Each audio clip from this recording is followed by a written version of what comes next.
The WTA is experiencing a severe crisis. Executives are in a panic, sponsors are withdrawing, and at the heart of it all is a leaked film featuring Alex Eala, one of tennis's most promising young players. What began as a private moment has descended into a PR catastrophe that is endangering women's tennis as a whole. Careers are in jeopardy. Millions of dollars are disappearing. And how did it get to be this way is the question that everyone is asking. On the WTA roster, Alex Eala was more than simply another name. For a whole country and a generation of young athletes who identified with her narrative, she was a symbol and a ray of hope. Eala, who was born in the Philippines, had aspirations that went well beyond Manila's courts. Coaches and scouts from all around the world were drawn to her work ethic as she persevered through junior competitions while training at the Rafa Nadal Academy in Spain. The tennis community was keeping an eye on her by the time she became a professional. Her ascent was swift. A U.S. Open Girls Singles Championship and Grand Slam junior titles. After that, she made the switch to the professional circuit, where she flourished rather than just survived. Eala had an energetic, forceful, and daring playing style. Fans were reminded of why they initially fell in love with tennis by the fire she brought to every match. However, viewers were intrigued by more than simply her game. She told the tale. She was unlike any tennis player the Philippines had ever produced. She wasn't simply being selfish. Millions of people's hopes were carried by her. Social media was used to celebrate each victory. There was unshakable support for every loss. Eala developed into more than just an athlete. She rose to fame as a cultural figure. Brands took notice. Deals for sponsorship came in. Big Philippine companies like Yonks and Nike all wanted a piece of the AY craze. She was also embraced by the WTA. She was the ideal spokesperson for their plan to expand internationally. Relatable, young, gifted, and marketable. In a sport that has frequently been criticized for lacking diversity, she stood for it. She was heavily highlighted in marketing initiatives by the tournament organizers.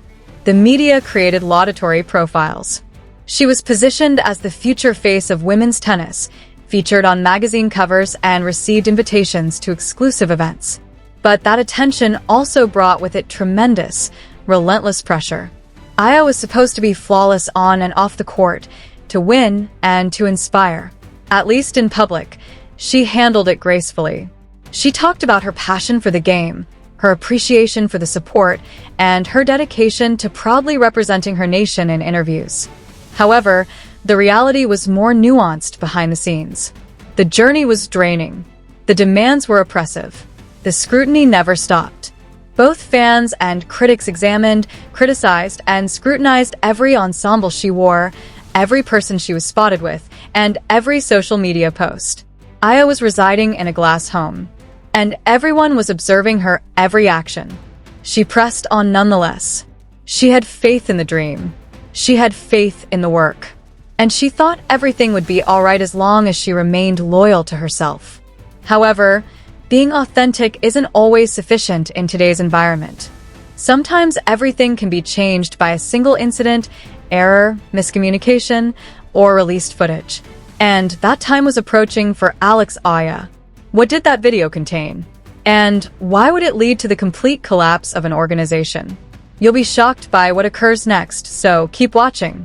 First came a notification, followed by more and more.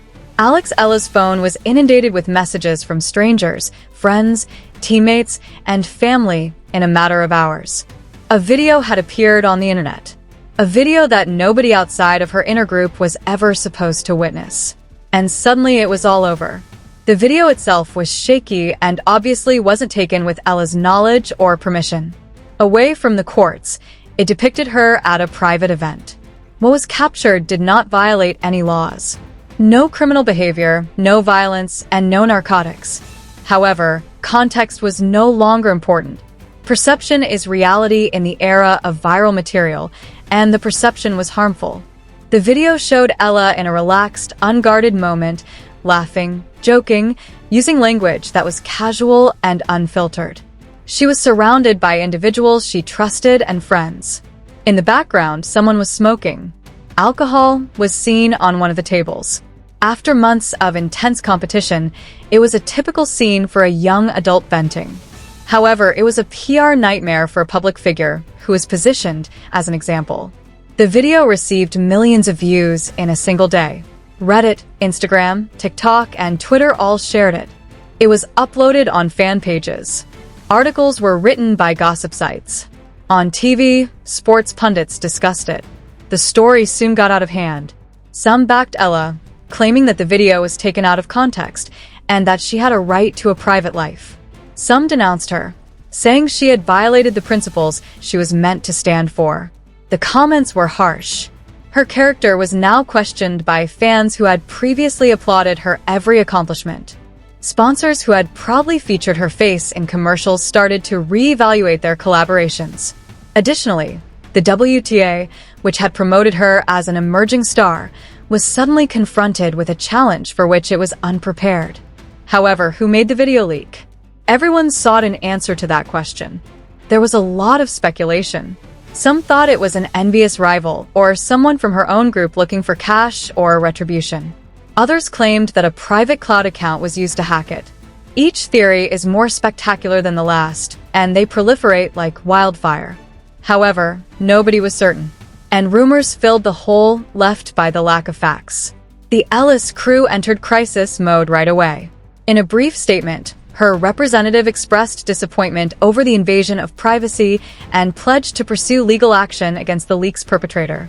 Presumably following the counsel of attorneys and public relations specialists, her family remained mute. Eala herself vanished from social media, going dark and removing her most recent posts. However, the quiet only made everything worse. The internet filled the void left by her departure with its own story. They created memes. There were a lot of conspiracy theories. Some fans even started to turn against one another, splitting into groups of supporters and detractors. The tennis world was breaking apart. A 20-year-old lady who simply wanted to play the sport she loved was at the center of it all. There was more to the leak than just a personal transgression. The attack was well planned. It had succeeded in its objective, whether deliberate or opportunistic. The damage on Eala's reputation was just getting started. This is where things get much worse, though. Eala wasn't the only one who had issues with the video. The WTA was on the verge of financial ruin. Remain with me. One Tuesday morning, the first domino fell. Eala inked a multi-year endorsement contract with a big sportswear brand, which issued a statement. It was written with care, using business jargon about reevaluating alliances and adhering to brand principles. However, the message was unambiguous. They were moving away from each other. Two more sponsors came in less than a day. A brand of health supplements, a luxury watch firm. They both issued comparable statements. Both put their contracts on hold until they were reviewed further. The financial ramifications were enormous. Millions of dollars in endorsement revenue would be lost for Eala. But there was still more of a shock to come, because Eala was no longer the only focus of this. This has to do with the WTA. Not all of the brands who withdrew were Eala sponsors. They were recognized as WTA partners. They had made significant investments in women's tennis, backing player development initiatives, sponsoring competitions, and paying advertising campaigns. However, they were now doubting the WTA's suitability as a brand image partner. In private, executives were in a panic. The calls for conferences continued long into the night. Teams of lawyers were consulted. They brought in PR firms.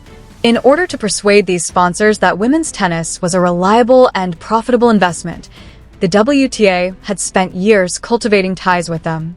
One leaked film now poses a threat to the entire situation. The criticism was harsh and quick. Press leaks were started by industry insiders. A sports journalist was informed by an anonymous WTA employee that the company was in full crisis mode and that some executives were secretly holding Eala responsible for the aftermath. According to a different source, several board members had proposed Eala's exclusion from competition until the crisis subsided. However, the sponsors were worried about more than simply Eala. They were worried about the WTA's reaction, or rather, the absence of one. Days had gone by since the video went viral, and the group had not made any public statements endorsing Eala or denouncing the invasion of privacy. There was an overwhelming quiet. Tennis writers, fans, and, above all, the remaining sponsors took notice. What does the WTA's unwillingness to support one of its own players during a crisis indicate about the organization as a whole? There was a decline in trust. Furthermore, trust is crucial when it comes to corporate sponsorships. Some sponsors started discreetly renegotiating their contracts, adding additional provisions that would give them the option to end partnerships in the event that specific PR criteria were exceeded. Others decided that the risk was not worth it and just left. The monetary losses were increasing. According to industry observers, if the exodus persisted, the WTA may lose as much as $50 million. And money wasn't the only factor. It has to do with credibility. The WTA has presented itself as a forward-thinking, player-focused organization. However, many increasingly perceived it as a company that was more concerned with safeguarding its profits than its athletes. There was obvious hypocrisy. The WTA had used Aya's tale to sell tickets, plastered her face on posters, and praised her victories. However, they disappeared as soon as she became a liability. The outcry happened quickly. On social media, former players started criticizing the WTA's silence. Tennis pundits argued about the organization's moral duty to stand up for Aya. Online petitions calling for accountability were established by fans. The story was changing. This was more than just a video release. This had to do with institutional failure. And one question was more pressing than ever as the sponsors kept falling.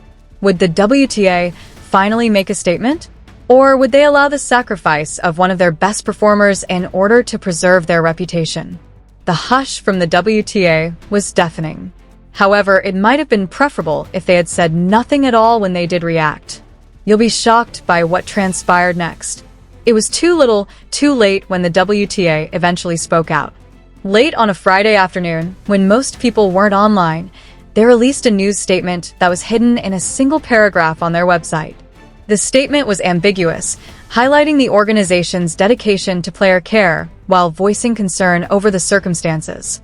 However, Eala was not specifically mentioned, the privacy infringement was not denounced, and neither support nor an investigation were promised.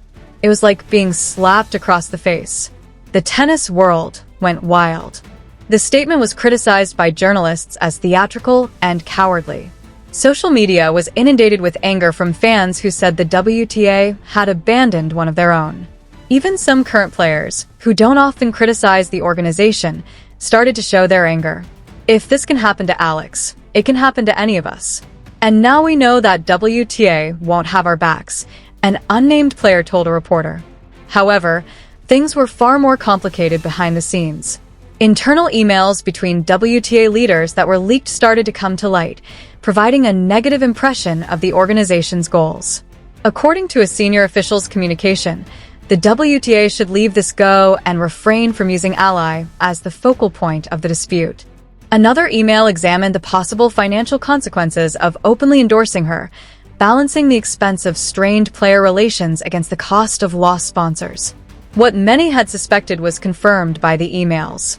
Protecting its brand was more important to the WTA than safeguarding its players.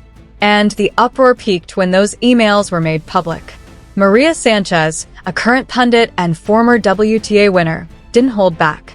She stated in a widely circulated interview, "This is exactly what's wrong with the system.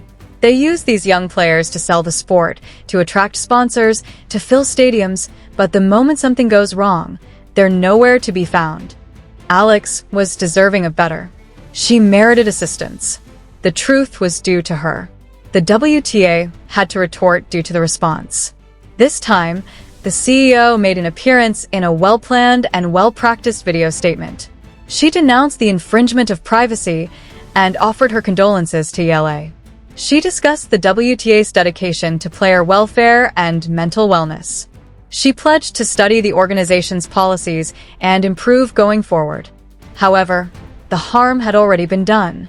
The comment came across as fake, pretentious, and empty. The emails that were leaked were not addressed. It didn't provide an explanation for the organization's lengthy response delay. Furthermore, it provided no tangible evidence in favor of Eala. No public defense, no legal support, and no guarantee that she would be safe going forward. The WTA had been eager to make statements on other disputes, political matters, social justice causes, and even small rule infractions, according to critics. However, they paused when one of their own players was being attacked, when her privacy was being violated, and when her career was at stake. It was impossible to overlook the double standard. Then followed the discovery that exacerbated the situation. Documents found by an investigative journalist revealed that the WTA had been in talks with other sponsors prior to the crisis. Citing Eala's age and the dangers of young, inexperienced athletes, some of those sponsors have voiced doubts about her marketability. The connotation was obvious. The WTA was already thinking about separating from Eala. They merely had an excuse thanks to the leaked video. The tennis community was stunned. Was everything planned? Had the WTA let Eala to be ignored in order to maintain more profitable alliances? The WTA had no solid responses to the incendiary questions. Eala, meanwhile, said nothing. She didn't post anything on social media. Interview requests were still being turned down by her team. Those who knew her, however, spoke of a young woman who was devastated, bewildered, and felt completely abandoned by the institution she had previously trusted. Everyone knew the WTA had let her down. However, Eala had no intention of remaining silent indefinitely. The entire tennis world would tremble when she eventually spoke. This is her statement. The world of women's tennis changed in unexpected ways in the months after Eala's heartfelt declaration. Not all of the sponsors came back, but enough to indicate that public opinion had shifted in Eala's favor. With a statement about second chances and backing resilient athletes, a big sporting brand that had previously quietly distanced itself from the partnership reestablished it. Naturally, it was a publicity stunt, but it also acknowledged that Eala's following was too strong to be disregarded. Other sponsors, however, never returned. The high-end sponsorships and luxury goods gave way to safer wagers on athletes with less contentious histories. Eala's earning potential dropped. She lost between $15 and $20 million in endorsement revenue, according to industry observers. It was a devastating defeat for a young player still developing her career. Eala persisted, though. She participated in competitions, emerged victorious, and gradually started to restore her reputation. She was just as fierce, if not more so, in her play on the court. She was playing with a new edge, a resolve that came from hardship. Commentators and fans both took note, and slowly the story started to change from scandal to redemption once more. Meanwhile, the WTA had to confront its own consequences. After the issue, a number of senior executives discreetly quit. The organization announced extensive changes, including as a reorganized crisis response staff, required mental health care, and increased privacy safeguards for players. To update their player relations policies, they engaged consultants and collaborated with advocacy organizations. However, several questioned if these alterations were real or just cosmetic. Former players continued to be critical, claiming that the WTA's history was self-evident. Once damaged, trust is difficult to restore. Additionally, the harm to the WTA's reputation was irreversible for many in the tennis community. The video breach itself became a case study for digital ethics and privacy law. Legal professionals argued over accountability and the options available to victims of similar disclosures. Eala's legal team investigated the source of the leak and filed litigation against websites who hosted the film. The message was obvious, but progress was sluggish. She was retaliating. Most importantly, Eala's story spurred a larger discussion about how young female athletes are treated, including the exploitation, double standards, and unrealistic expectations. Others were motivated to share their own stories by her bravery in speaking up. There was a growing movement calling for structural change, responsibility, and respect. For her part, Eala is still committed to her work. She is training more diligently than ever in order to get ready for the upcoming season and aim for Grand Slam victories. Not in years, but in experience, she is now older. She has gained valuable insight into the cost of being in the spotlight, celebrity, and trust. She was asked if she had any regrets during a recent interview. She paused, thought about the question, and then said, "I regret that it happened. I regret the pain it caused, but I don't regret speaking out because if I stayed silent, nothing would change. And maybe, just maybe, my story can help the next young player who faces something like this." It was a powerful moment, a reminder that even in the darkest scandals, there can be growth, resilience, and hope. The tennis world is still watching Eala, and while some are waiting for her next slip-up, she will not be forgotten. Her story is now part of the sport's history, a warning and an inspiration all at the same time. As the WTA continues to deal with the fallout, one question remains. Will they learn from this? Will they really change? Or will the next crisis reveal the same failures, the same priorities, and the same willingness to sacrifice their players for profit?